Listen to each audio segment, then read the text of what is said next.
The term flagship killer has been coined for quite some time now, and really it's been so overused that maybe it's lost its meaning. However, the Google Pixel 8 is really that, or at least it attempts to be. It's trying to overthrow the establishment, meaning Samsung's Galaxy S24 series and whatever series iPhone is up to this point. I'm sorry, but for the life of me, I can't really remember which iteration this generation has gotten to. Please excuse this lack of proper documentation for the video, and let's just concentrate on the model at hand, specifically this Google Pixel 8. Now, a bit of a disclosure, this is a purchased phone and Google obviously had nothing to do with this review.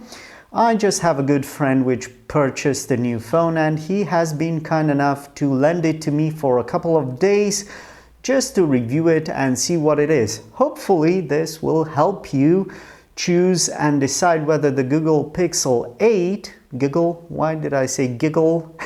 Whether the Google Pixel 8 is the right phone for you or not. So let's get to it.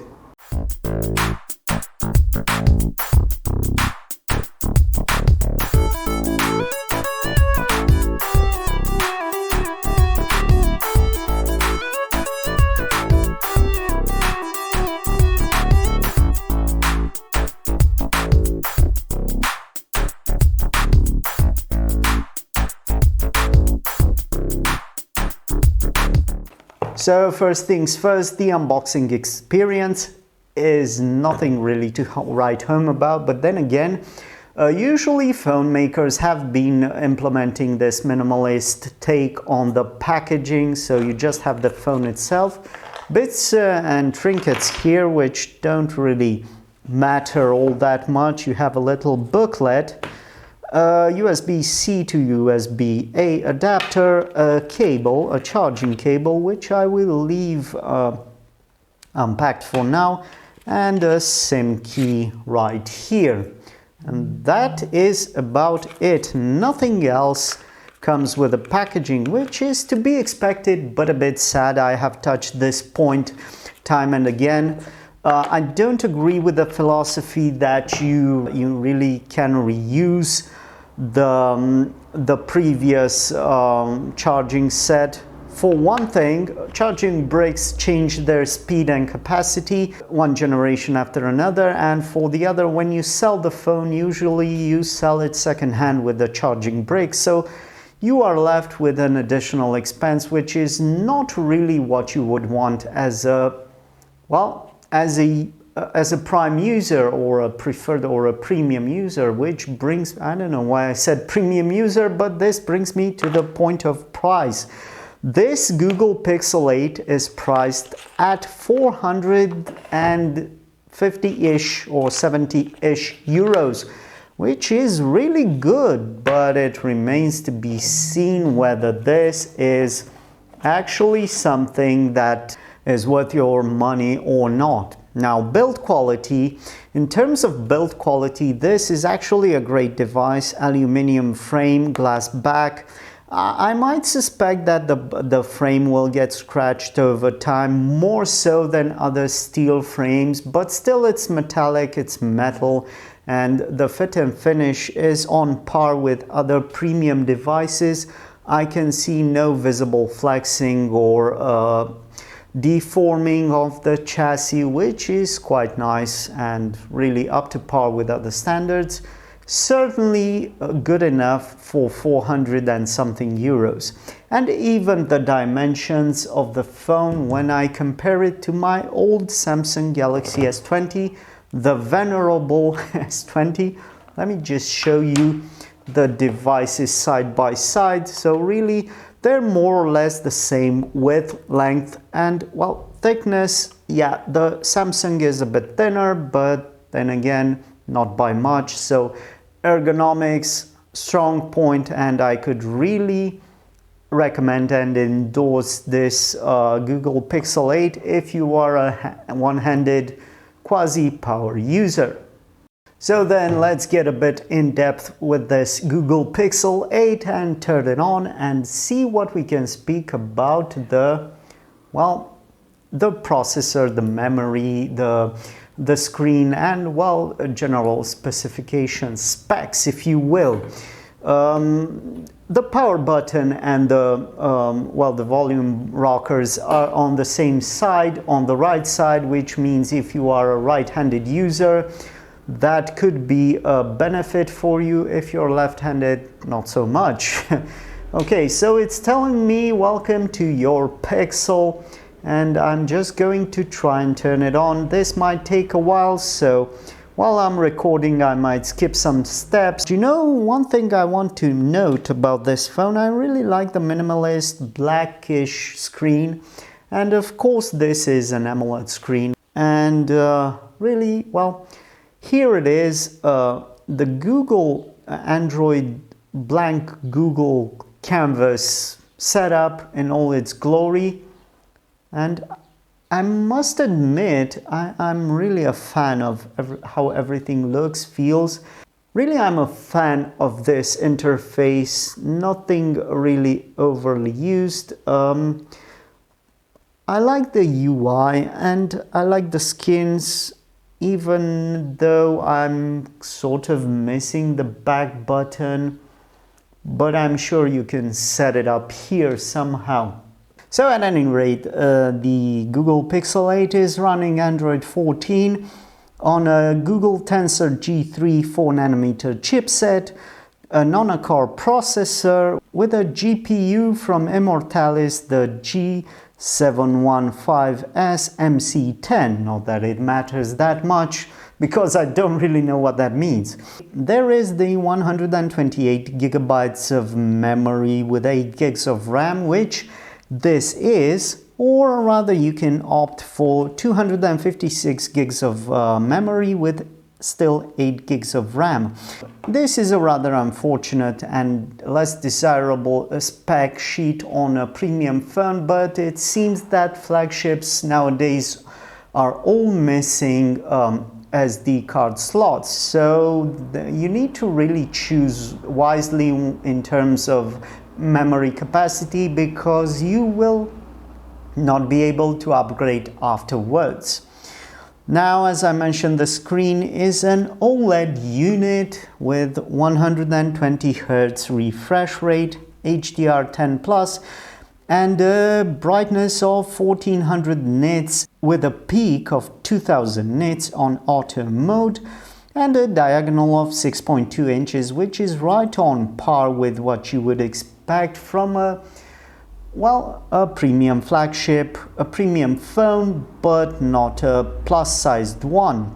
The resolution is 1080 by 2400 pixels with a 20:9 ratio and a 428 pixels per inch density. Of course, there is Gorilla Glass Victus on all sides and always on display. But enough with the specs. Really, what you are here to find out is whether this phone is worth your time and money. And for 450 euros, from what I can gather, this is a great option. Yeah, sure, it doesn't really have the necessary firepower to take on toe-to-toe Samsung or rather iPhone, but I guess it's good enough and more than the mid-ranger could offer in the same position. Speaking of which, if you want the cheaper version, you can just go ahead and compromise with the Google Pixel 8, which in itself is a great offer, or rather, if you want to splurge and to treat yourself, you can opt for the Spec'd Out 8 Pro, which each of the model has its pluses and minuses. Really, I don't really find the need to have all these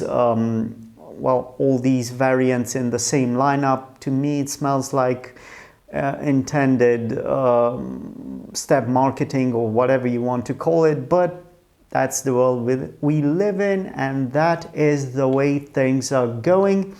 And really, to me, at 450 euros, I really have to repeat myself on this. The Pixel 8 classic vanilla model, whatever you want to call it, is the best option out there. Now really all these specs mean nothing if the phone is not reliable and fast enough. And to me, I can't really find anything to fault it with.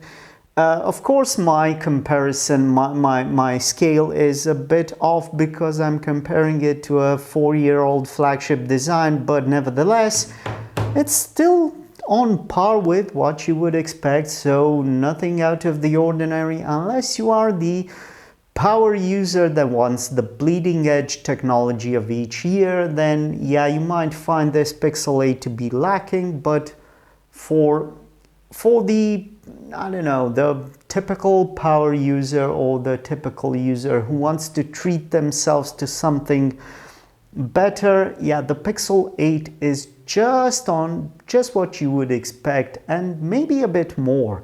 And of course, a modern phone is nothing without a proper camera. So the setup we have here is actually quite an interesting one. Right here we have a 50 megapixel unit with f1.7 and 25mm wide, and another 12 megapixel f2.2 126 degrees ultra wide camera with dual LED flash, pixel shift, ultra HDR, panorama and best take. And really the Pixel and Google in general have been known for quite some generations to take on artificial intelligence and slight tweaks in order to improve the camera setup. And I will be comparing the results with my Samsung Galaxy S20, but I am pretty interested in two things. One, how it fares in terms of erasing objects from the camera, because this is a feature that's been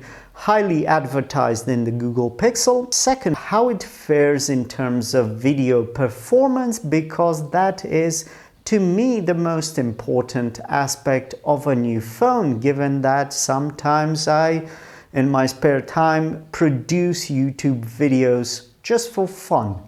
In that regards, I shall be comparing it to my Samsung Galaxy S20, and I will be sharing some of the results here in this video. So when it comes to photo performance, the Pixel 8 is pretty much spot on, at least in my opinion. There's nice natural coloring, there's nice processing power which gets you correct details of the photos, and well, a very natural and highly detailed look. For me at least, I couldn't find any fault with it, but maybe a high-end power user could find some issues with this camera. Nevertheless, it's more than good enough. However, when it comes to the AI-infused element of modifying and processing the photo after the shot has been taken, this still has some issues and needs to be calibrated correctly. It's pretty impressive how the Pixel 8 managed to remove some objects from a photo with high details, like this waterfall photo present here, and at other times when it comes to high contrast and different lighting, it didn't really quite manage to do the correct algorithm and really remove this mouse from the shown picture, like so. But overall, I think it's a nice feature and pretty good to have handy. And in terms of video capacity, there's also high resolution, correct detailing, nice warm colors, and well, pretty good usage of image stabilization, both optical and digital. What I don't like, however, is this rather fake bokeh effect, which tends to do some blurred backgrounds, but I'm pretty sure you can adjust that to your will and preference. So overall, a high thumbs up. But of course, performance would mean nothing if range and well, endurance are not present. In that regards, Google has equipped this Pixel with a 4500-ish or 4600-ish milliamp hour capacity battery, which I will detail in this clip later on. Suffice it to say that it's well, I cannot really vouch for the battery life which this product offers, though I have heard that over time the AI infused elements in this actual phone, in this phone lineup, will eventually improve and slightly try to optimize battery life to the point that you will actually see gains in battery life over time, as opposed to when you first purchased it. So in the first couple of weeks you might feel a bit disappointed in the actual battery life that you get out of this thing, but later on you might find that it's slightly improved, which again, it's something that remains to be seen, and I cannot really vouch for that aspect, but I think it's a good effort nonetheless. All in all, I would say that the battery capacity on this phone is more than sufficient, given that, well, us users, us phone users in the last 2 years or so have been getting accustomed to getting just one full day of battery out of our charge. So it's more or less on par with other phones in its class. So in terms of conclusions, what can I say about the Pixel 8, the vanilla version? I like the fact that it's compact and it keeps in line with other vanilla flagships on the market. I really like the feel of the one-handed used phone. It's quite accessible and quite nice in hand. The build quality is exceptional for this price point. But then again, phone makers have been working in strides to make quite the progress in terms of build quality and premium feeling offerings. The performance is good enough, and well, except for high-end power users, you will not feel the need to get extra when it comes to what this phone has to offer. It will most likely satisfy the majority of its customers. Also, an important mention goes to the camera, which is actually quite a good setup, and well, I'm quite tempted to switch to something like this in a similar package, given that the price is more than adequately positioned on the market. The performance is there, and the camera results really speak to maybe not all of you, but to an aspiring beginner content creator, it's more than enough. And really at this price point, for about 450 euros, and considering you have a blank canvas and a bloatware-free UI and well, software experience, I really have to say that I would recommend this phone wholeheartedly. So there you have it. This is, I don't know, my not so objective review of the Google Pixel 8, but a nice experience nonetheless. Thanks for watching, and I'll see you in the next one. Bye bye.